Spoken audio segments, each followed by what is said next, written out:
Authorities discovered 20 pounds of heroin hidden within the walls of a suburban judge's residence. This was not the work of an external cartel network. It was a breach of judicial integrity from within the courtroom. The corruption originated behind the bench, not outside it. It had festered under the protection of a man sworn to uphold the law. Stay with us. What follows reveals what investigators tried to conceal. If you believe justice should serve the people, show support. Yesterday, the Trump administration informed Congress that the U.S. is formally engaged in an armed conflict with terrorist drug organizations. At 5:42 a.m., Cobb County, Georgia, streets lay silent, a deceptive calm preceding a storm. Hallway lights flickered as FBI and ICE tactical teams entered Judge Marcus Hale's home, moving with precision. There were no warnings or cries, only calculated footsteps. The team, prepared for what awaited, breached a reinforced door. The sound reverberated through the house. Family portraits hung askew, displaying a man smiling beside the flag he had pledged to protect. Yet behind that image, trust had already decayed. Agents discovered 20 pounds of heroin behind a false wall, neatly stacked and labeled, alongside $2.4 million in cash. The basement contained tactical rifles and handguns. The gravest betrayal wasn't the drugs or weapons. It was on Hale's unsecured phone. Encrypted messages with Tindagua, a notorious Venezuelan cartel figure, detailed shipment plans, law enforcement evasion, and court rulings to facilitate narcotics movement. This was allegiance to criminal interests over the law. Those still watching understand how deep corruption can hide under authority. The deeper investigators probed, the more Hale's respectable facade crumbled. He was not coerced, he was complicit, actively constructing the criminal network. Financial tracing revealed $41.7 million laundered over 6 years through 47 shell corporations spanning Delaware, Panama, and Curacao. These entities had no legitimate operations. They existed solely to funnel cartel profits through the U.S. financial system. Funds, disguised as consulting fees, moved from Venezuelan fronts into Georgia companies selected by Hale. From outside, he appeared as a conventional investor. Inside, his actions facilitated a steady flow of illicit funds. One message stunned authorities. Run 38 loads this quarter, same route, no roadside interference. Each shipment ranged from 50 to 120 pounds. In just 3 months, nearly a ton of heroin and fentanyl circulated across the Southeast under a judge's authority. Investigators also found coded calendar entries indicating meetings with 12 county officials and 3 senior law enforcement officers. Bank records revealed $8.3 million in bribes tied to these meetings, payments ensuring silence and safe passage. The reality was now undeniable. Judge Hale didn't merely fail justice, he orchestrated a pipeline harming American communities. Once his role was confirmed, federal agencies escalated from investigation to action. The initial raid expanded into Operation Crosscut, a nationwide effort to sever the cartel's domestic operations. On a Thursday morning, simultaneous warrants were executed in 7 states: Georgia, Florida, Texas, New Jersey, New York, Illinois, and Alabama. Agents struck without warning. In Savannah, unmarked SUVs approached riverfront warehouses that appeared abandoned. Inside, investigators found packaging equipment, chemical residue, and shipment logs linked to Venezuelan ports. Tactical teams secured the premises despite suspects fleeing toward loading docks, with drones maintaining perimeter control. In Houston, a leased industrial suite functioned as a repackaging site. Armed guards attempted to escape but were stopped by canine units.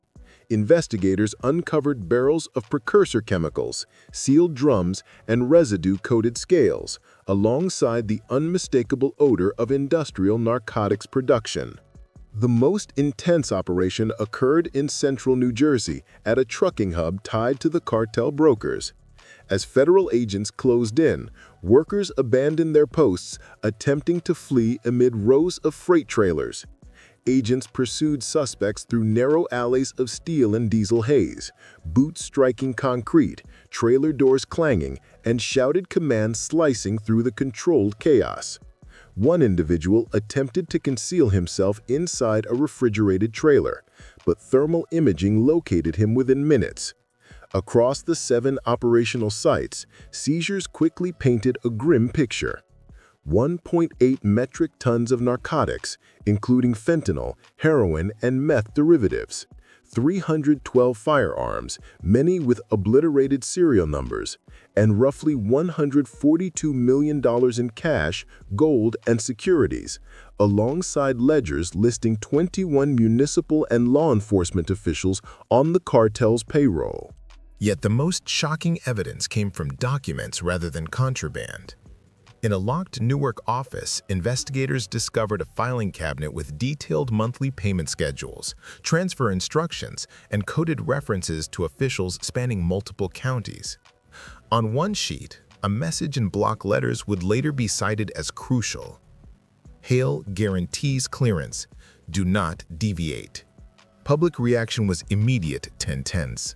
These were not low-level traffickers, but civil servants, officers, inspectors, and brokers embedded in daily governance. Communities awoke to helicopters above warehouses, flashing lights outside official buildings, and press briefings exposing systemic infiltration rather than isolated wrongdoing. Operation Crosscut revealed not just a drug pipeline, but a fully coordinated network where bureaucratic authority facilitated narcotics trafficking under a veneer of legality. The real shock: the cartel had been granted access. As raids concluded and evidence was processed, the scope of internal corruption became clearer. What first appeared to be a lone rogue judge expanded into a web of reciprocal favors, clandestine meetings, and routine administrative approvals masking illicit activity. Investigators recovered bank ledgers, emails, and encrypted notes documenting years of exchanges between cartel intermediaries and municipal officials across multiple counties.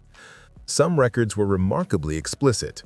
A Fulton County deputy received recurring payments labeled as security consulting. A Jacksonville zoning commissioner received deposits tied directly to warehouse lease approvals. And a Chicago procurement officer fast-tracked import inspections to align precisely with shipment schedules. Bribes and facilitation payments totaled $8.3 million over 5 years.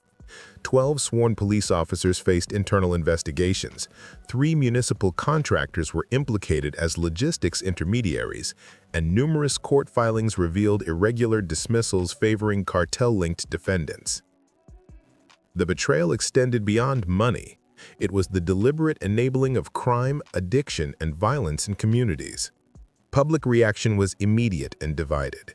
Outside the Atlanta courthouse, citizens held signs reading, "If the law is criminal, what justice remains?" and "Who were we trusting?"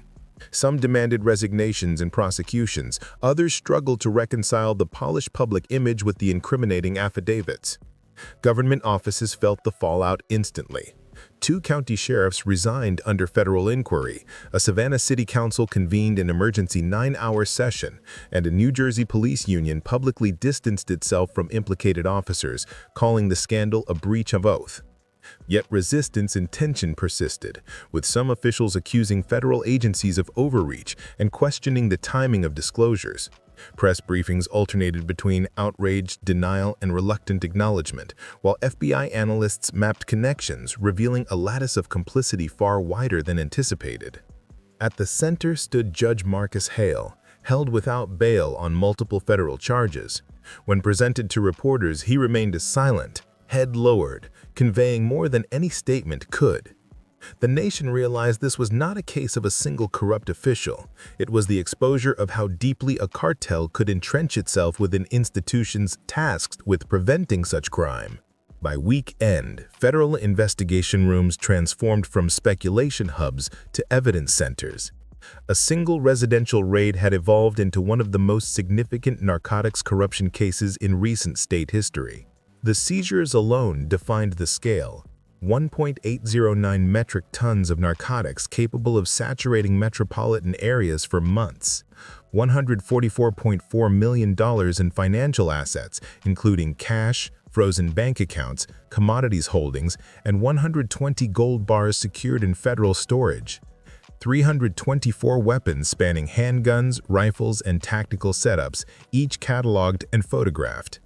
Yet the most consequential findings were the records: ledgers, emails, encrypted chats, burner phone contacts, and municipal schedules, each representing a breach of legality and loyalty sold. Federal prosecutors prepared indictments for 184 individuals, including traffickers, brokers, law enforcement officers, city staff, and administrators. Some arrested cooperated immediately, providing statements for reduced sentences. Others insisted they were uninvolved, attributing their ties to coincidence, misunderstanding, or administrative mix-ups. But the evidence was too uniform, the connections too direct to dismiss. This corruption hadn't lurked unseen. It was documented, filed, time-stamped, and routed through official channels. Communities across affected states reacted with a blend of disbelief and grim confirmation. In certain areas, residents said the revelations aligned with long-held suspicions that an unseen force had been shaping the spread of drugs and violence. Elsewhere, the news landed with profound shock. Teachers, clergy members, and office workers, people who once greeted the implicated with trust, now questioned just how far the breach extended. Local governments felt the consequences immediately. Offices sat empty, court calendars halted, emergency elections were announced, and agencies launched internal reviews while attempting to restore public confidence. The damage officials acknowledged was not peripheral, it was embedded. Federal authorities maintained a disciplined tone, stressing that this case marked a turning point rather than a conclusion, one network dismantled to reveal the outlines of others. The inquiry, they cautioned, would continue for months or even years. At the center of it all remained Judge Marcus Hale, still held in federal custody. His courtroom now sat silent, the bench polished, flags in place, nameplate untouched. To casual observers, nothing looked different, until they understood what had occurred behind that authority. The case left the public with one stark truth: narcotics do not infiltrate communities on their own. They move through systems. Systems built and operated by individuals trusted to uphold the law. And when that trust fractures, the damage begins long before the drugs arrive. It begins where legal authority bends. In cases like this, the easy focus falls on the physical evidence, the drugs, the weapons, the money. But the investigation exposed something far more dangerous: a quiet erosion of integrity. When the law becomes the entry point, when the judge becomes the conduit, when institutions meant to defend the public instead safeguard criminal interests, the harm spreads deeper than any shipment. It wasn't only heroin hidden behind drywall. It was trust, compromised, boxed, and traded. And that cost cannot be measured in weight or currency. It is measured in confidence. Communities rely on courts, police, agencies, and public institutions to hold the line between order and collapse. When those guardians fail, the consequence is not simply procedural. It shapes lives. Addiction accelerates. Violence rises. Families fracture. Safety erodes. And people begin to believe justice is an illusion, replaced by influence. Yet this case also demonstrated something else. Even when systems fail, there are people committed to pulling truth into daylight. Agents moving before sunrise. Analysts untangling financial trails. Residents refusing to look away. Corruption thrives where the public is silent. But accountability advances when people choose to see. So if you are still here, still listening, you are among those who refuse to look away. Comment "I see" if you will not ignore what others avoid.